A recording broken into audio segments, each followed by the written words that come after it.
Bienvenue sur Olala French Podcast, le podcast qui donne un coup de boost à votre français.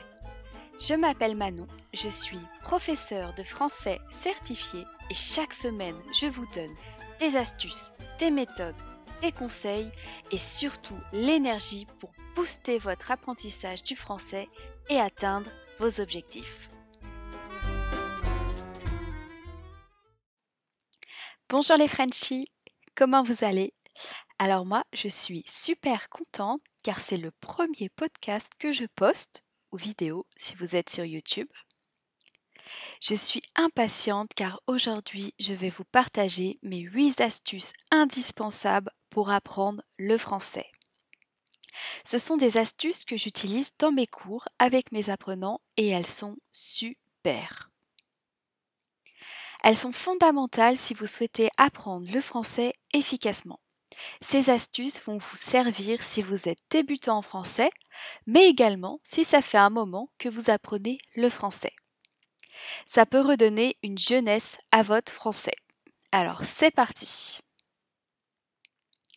Alors la première astuce c'est pas à pas, pas à pas. Rome ne s'est pas fait en un jour, comme on dit si bien, et c'est la même chose pour votre apprentissage du français. Ne vous attendez pas à être parfaitement bilingue en français après seulement quelques mois d'apprentissage. C'est un processus long et c'est comme ça pour tout le monde. Il n'y a pas d'exception. Donc les personnes qui vous attirent avec des phrases du style « Apprenez le français en seulement 4 heures », je suis désolée de le dire, mais c'est ce que j'appelle des menteurs, tout simplement.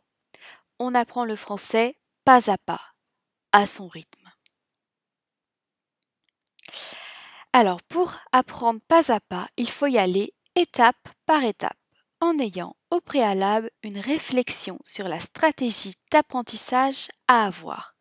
Oui, vous avez bien entendu, une stratégie.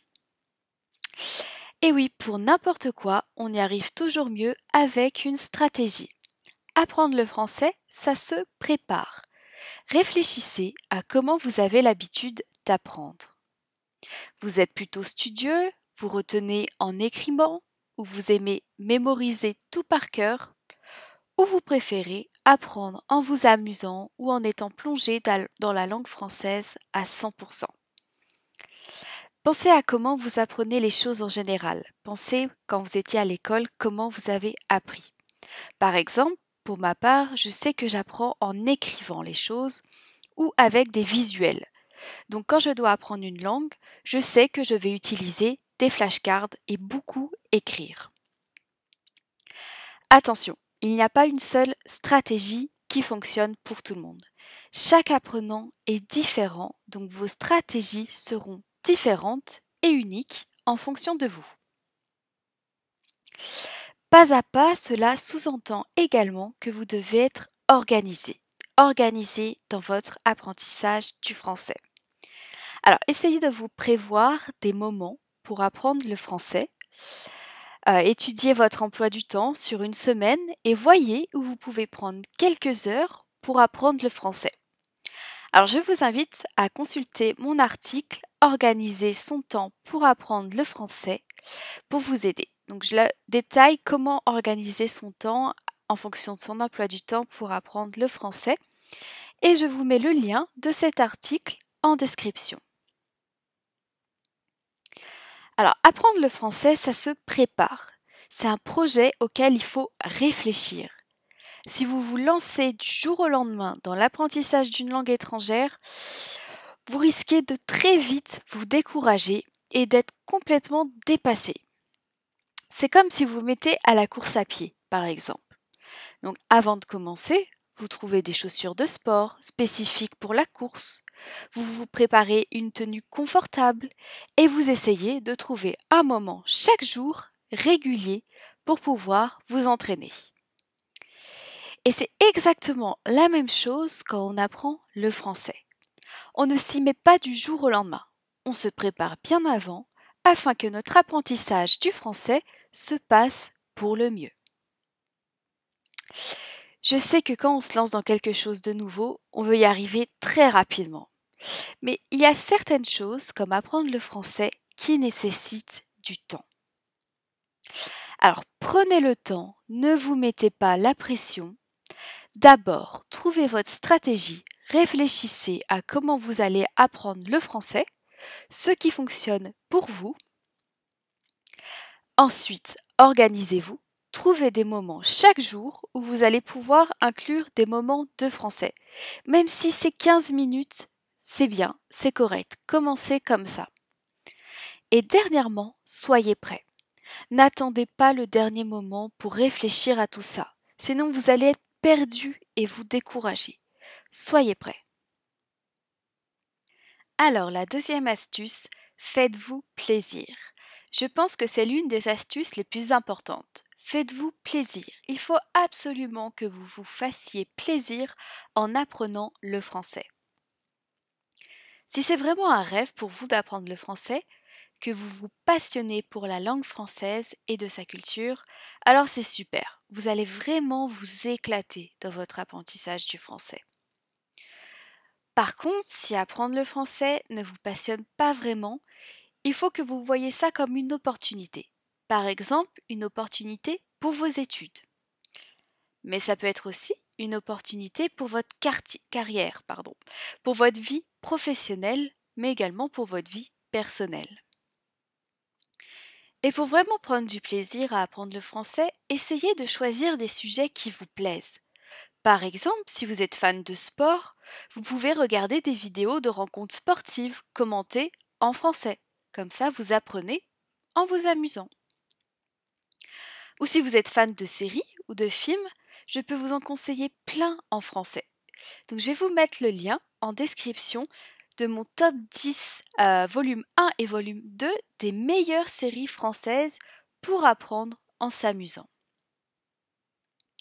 Alors l'astuce numéro 3, c'est ne pas s'éparpiller. Je vous explique. Donc croyez-moi, quand on va apprendre une langue étrangère, on a tendance à s'éparpiller et même à se perdre.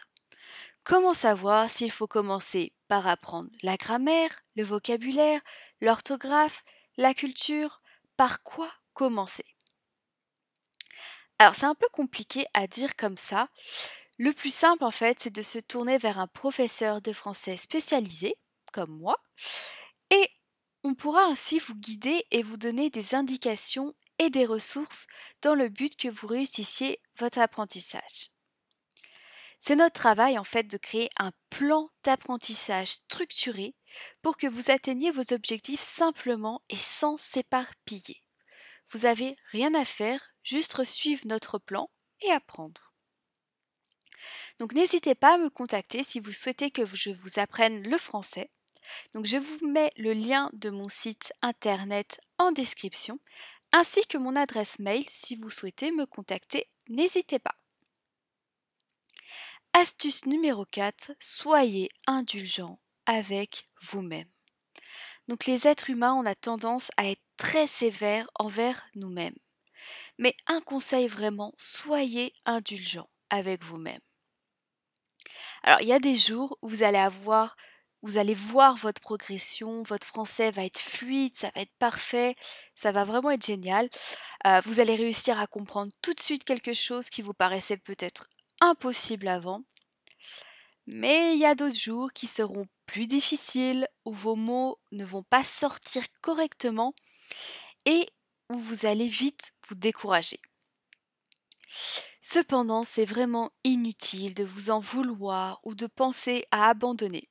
Des jours comme ça arrive à tout le monde vraiment, et le plus important, c'est de rester positif. Il faut que vous restiez positif. Dites stop pour le moment sur votre apprentissage et reprenez le lendemain. C'est pas grave, car comme on le dit si bien, demain est un autre jour. Alors, l'astuce numéro 5, se fixer des objectifs. Encore et encore. Là aussi, encore un point très important. Il faut toujours se fixer des objectifs, que vous soyez débutant ou même que vous ayez un niveau avancé. C'est impossible d'avancer dans votre apprentissage du français sans avoir un objectif à réaliser. Attention, on parle d'objectifs réalistes. Ne vous fixez pas l'objectif de devenir bilingue avec seulement 2 cours de français. Fixez-vous des objectifs qui suivent votre rythme d'apprentissage. Par exemple, donnez-vous des objectifs en début de semaine à réussir pour la fin de semaine. Par exemple également, donnez-vous des objectifs précis comme d'ici lundi prochain, j'arrive à demander mon chemin à un passant en français. Ou un autre exemple, dans 7 jours, je connaîtrai par cœur le temps du futur simple en français. Demandez-vous également ce que vous voulez apprendre en priorité. Si par exemple dans 3 mois, vous prévoyez de partir faire du tourisme en France, donnez-vous les objectifs de pouvoir être capable de réserver une chambre d'hôtel et de connaître quelques bases du français pour pouvoir réussir son voyage. La meilleure méthode, c'est de se fixer des objectifs SMART. Donc, c'est une méthode très connue que je vais vous expliquer. Donc, SMART, on commence avec le S de SMART qui veut dire spécifique. Votre objectif doit être clair et précis. Vous devez facilement et rapidement le comprendre. Un exemple d'objectif spécifique, je veux atteindre le niveau B1 intermédiaire en français. Donc ça, c'est précis, on sait tout de suite où on veut en venir. Le deuxième point important, c'est que votre objectif doit être mesurable. Donc c'est-à-dire que vous devez être capable de voir le travail que vous avez déjà accompli et ce qu'il vous reste à faire. Par exemple, avec les tests de niveau en ligne, je peux voir ma progression. Donc je peux mesurer la progression de mon objectif. Deuxième point, accessible. Votre objectif doit être accessible, c'est-à-dire qu'il doit être un challenge, un défi qui vous donne la motivation de l'atteindre, mais votre objectif doit être aussi possible, faisable. C'est-à-dire que vous devez réussir, que vous devez avoir les bagages nécessaires pour le réaliser.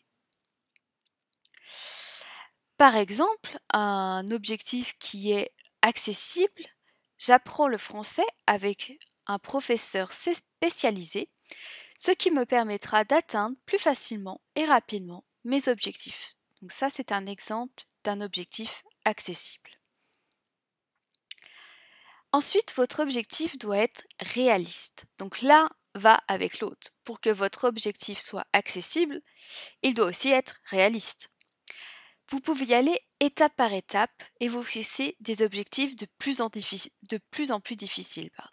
Donc en premier, des objectifs accessibles, faisables, et ensuite augmenter petit à petit vos objectifs. Un objectif qui est irréaliste, infaisable, vous fera perdre confiance et vous fera perdre votre motivation. Vous allez être découragé.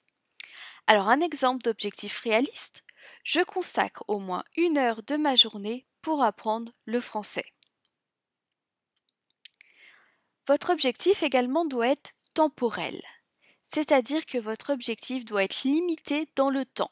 Vous devez vous fixer une date butoir afin de voir votre progression.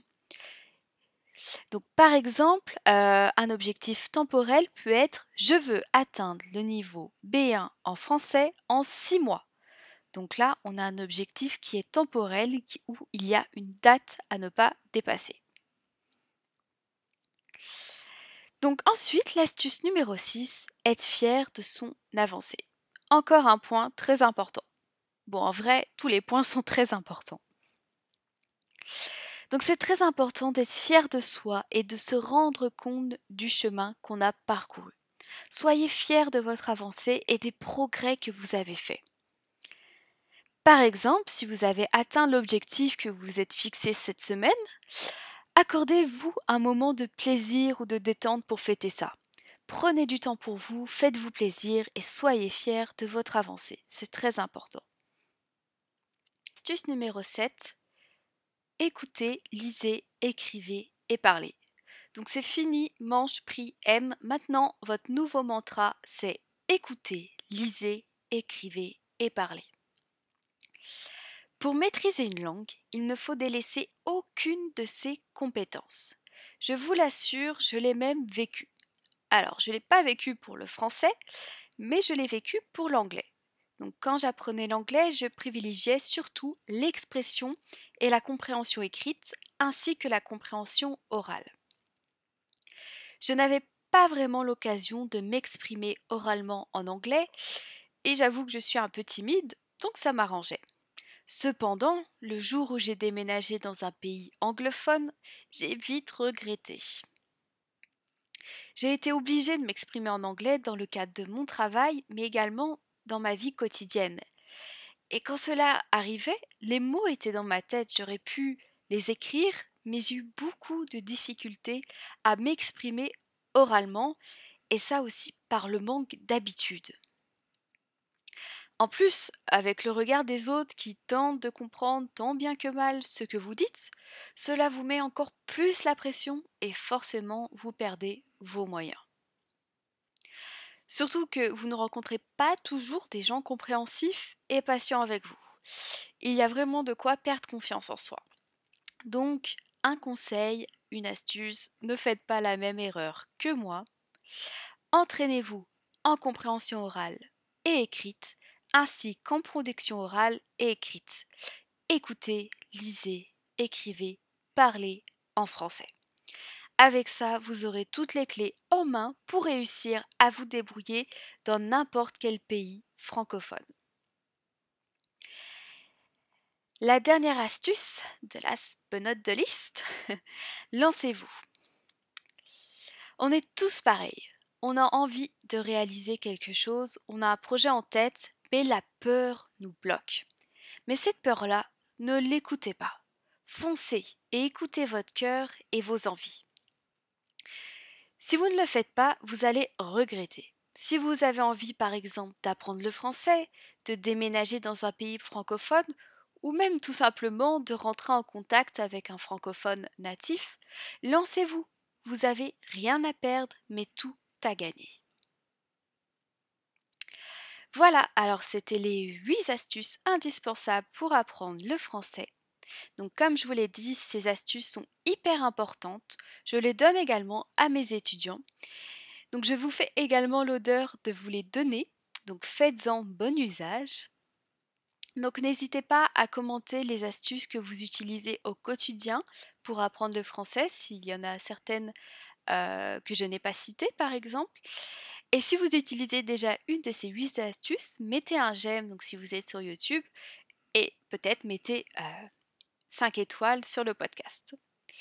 Donc n'oubliez pas de vous abonner à la chaîne, au podcast et d'activer la petite cloche pour ceux qui sont sur YouTube pour ne pas rater la prochaine vidéo. Et également de vous inscrire sur le podcast pour ne pas rater le prochain podcast. Donc je vous dis à bientôt pour de nouvelles aventures en français bien sûr.